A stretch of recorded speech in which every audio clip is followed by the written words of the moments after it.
മന്ത്രത്തിൽ വിശ്വാസമുണ്ടോ? ഉണ്ട്. മാജിക്കൽ ഒരു മന്ത്രമുണ്ട്, ഹോക്കസ് പോക്കസ് എന്നാണ് അതിൻ്റെ പേര്. ഇനി എൻ്റെ ചോദ്യം ഇതാണ്, ഈ ബാഗിനുള്ളിൽ ഞാനൊരു വസ്തു ഒളിപ്പിച്ചു വെച്ചിട്ടുണ്ട്. എന്താണെന്ന് പറയാൻ പറ്റുമോ? വിഷ്ണുവിനില്ല, പറയാൻ പറ്റില്ല, കാരണം കണ്ടിട്ടില്ല. പക്ഷെ ഞാനൊരു ക്ലൂ തരാം, ഐഡിയ തരാം. ഈ ബാഗിനുള്ളിൽ കിടക്കുന്ന വസ്തു നശിച്ചാലും നശിച്ചാലും നശിക്കാത്ത, ലക്ഷം വർഷമെടുത്തും മണ്ണോട് ലയിക്കാത്ത മണ്ണിന്റെ അന്തകൻ എന്ന് പറയുന്ന സാധനമാണ്. ആരും പറയരുത്. ഇത് നമ്മളെ പഠിപ്പിക്കുന്ന പാഠം ഉപയോഗിക്കുക, വലിച്ചെറിയുക, ഉപയോഗിക്കുക, വലിച്ചെറിയുക, ഉപയോഗിക്കുക, വലിച്ചെറിയുക, ഉപയോഗിക്കുക, വലിച്ചെറിയുക.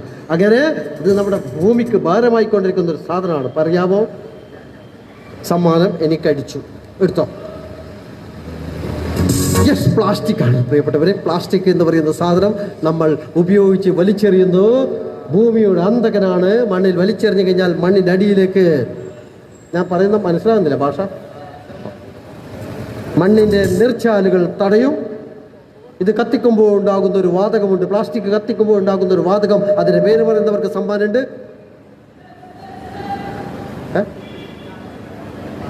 പ്ലാസ്റ്റിക് കത്തിക്കുമ്പോൾ ഉണ്ടാകുന്ന പ്രധാനപ്പെട്ട ആ വാതകം ശ്വസിച്ച് കഴിഞ്ഞാൽ ക്യാൻസറൊക്കെ ഉണ്ടാകുന്നു. ഇത് കാർബൺ മോണോക്സൈഡ് അല്ല.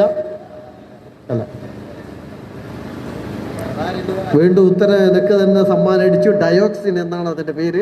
ഈ ഡയോക്സിൻ എന്ന് പറയുന്ന സാധനം പ്ലാസ്റ്റിക് കത്തിക്കുമ്പോൾ ഉണ്ടാകുന്ന വാതകമാണ്. അത് ശ്വസിച്ച് കഴിഞ്ഞാൽ, സ്ഥിരമായി ശ്വസിച്ച് കഴിഞ്ഞാൽ ക്യാൻസർ വരും, വലിയ വില കൊടുക്കേണ്ടി വരും. അതുകൊണ്ട് പ്ലാസ്റ്റിക് കത്തിക്കുവാൻ പാടില്ല.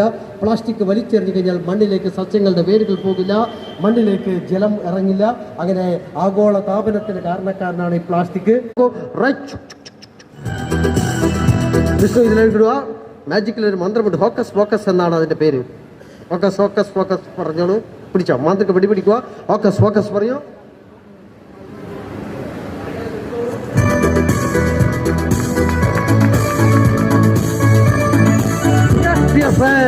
നിമിഷ നേരം കൊണ്ട് വിഷ്ണു അതിനെ നല്ലൊരു ഒന്നാന്തരം തുണിസഞ്ചി. ഇയാളാണ് ഇപ്പോഴത്തെ താരം അല്ലേ? വിഷ്ണുവാണ് താരം. വിഷ്ണു ഇതിനെ ഒരു തുണിസഞ്ചിയാക്കി മാറ്റിയിരിക്കുകയാണ്. അതുകൊണ്ട് പ്രിയപ്പെട്ടവരെ, നമ്മൾ എടുക്കുന്ന ചെറിയ ഓരോ തീരുമാനം പോലും ഈ പ്രകൃതിയെ നാളെ വടവൃക്ഷം പോലെ വളർത്തും. അതുകൊണ്ട് നമ്മളെല്ലാവരും നിത്യജീവിതത്തിൽ പ്ലാസ്റ്റിക് സഞ്ചിക്ക് പകരം ഒരു തുണിസഞ്ചി ഉപയോഗിക്കുക. അങ്ങ് നമ്മൾ അണ്ണാച്ചികൾ എന്നൊക്കെ പറയുന്ന ചില ആളുകളല്ലേ തമിഴ്നാട്ടിൽ, അവരൊക്കെ ഇതുപോലത്തെ നല്ല സഞ്ചി അരയിലോ ബാഗിലോ കഷത്തൊക്കെ വെച്ചിട്ടാണ് നടക്കുക. അതുകൊണ്ട് തുണിസഞ്ചി ഉപയോഗിക്കൂ. ഹരിത ഭംഗിയാർന്ന പച്ചപ്പിന്റെ ഭൂമിക്കായി നമുക്ക് ശ്രമിക്കാം. Okay, thank you.